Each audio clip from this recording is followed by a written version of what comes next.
Les essentiels du bassin en partenariat avec les cinémas grand écran de la Teste et d'Arcachon avec le directeur Patrick Gabé. Bonjour Patrick. Bonjour. Alors avant d'évoquer 3 sorties importantes cette semaine, on va d'abord évoquer une anecdote qui vous est arrivée avec un couple qui a demandé une séance privée pour L'amour ouf qui est sorti récemment et je vous laisse nous raconter comment ça s'est passé.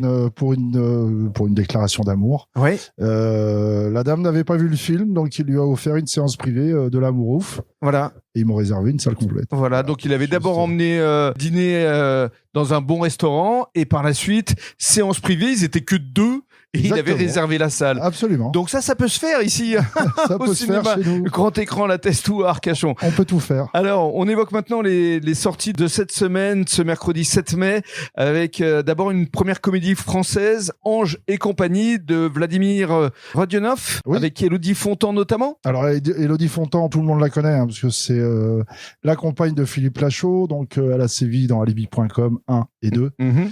Et, belle blonde. Une jolie blonde, effectivement, et qui excelle dans les rôles de comédie. Mm-hmm. Et le deuxième acteur, pour le situer, c'est Romain Lancry. Qui a d'ailleurs participé au scénario. Et qui a exactement participé au scénario également. Il était l'année dernière dans 14 jours pour aller mieux aux côtés de Maxime Gasteuil.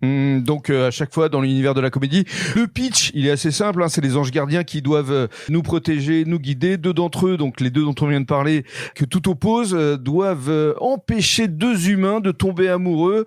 Et s'ils n'y arrivent pas, elle n'obtiendra pas notamment son passage au titre d'archange.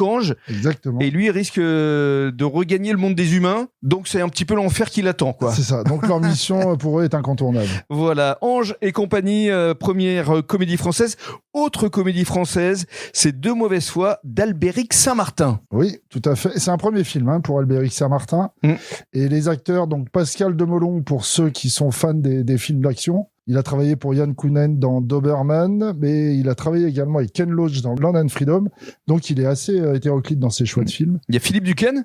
Oui, Philippe Duquesne. Alors là, tout le monde a vu Bienvenue chez les Ch'tis et c'était un des 3 compères. Des chiens. Et effectivement, il a démarré sa carrière dans Les Chiens. Bien sûr. Effectivement, aux côtés de François Morel et Yolande Moreau. Voilà, il y a également Erad von Meyer. Alors, on parle de ces 3 comédiens parce qu'effectivement, l'histoire, c'est celle d'un notaire qui est un peu vieille France et qui, pour sauver son château délabré, doit empêcher le mariage de sa fille avec un golden boy.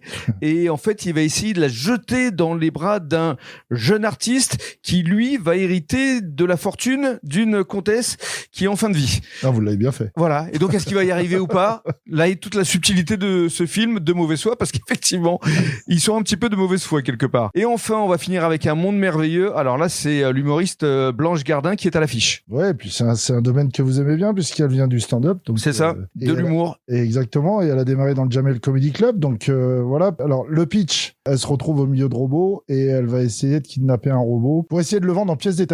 C'est ça. Sauf qu'elle va se faire choper et que derrière, elle va essayer de retrouver sa fille après avoir commis ce méfait. Moi, j'ai trouvé que c'était assez drôle, en tout cas sur la bande-annonce, parce qu'elle dialogue avec des robots et à chaque fois, il y a des scènes assez ubuesques qui arrivent et ça s'appelle Un monde merveilleux de Julia Collegiari et c'est donc avec l'humoriste Blanche Gardin. Blanche Gardin. Un monde merveilleux. Donc à venir découvrir ici au cinéma grand écran de la Teste. Absolument. Merci Patrick. Merci à vous. Et à la semaine prochaine. Au revoir.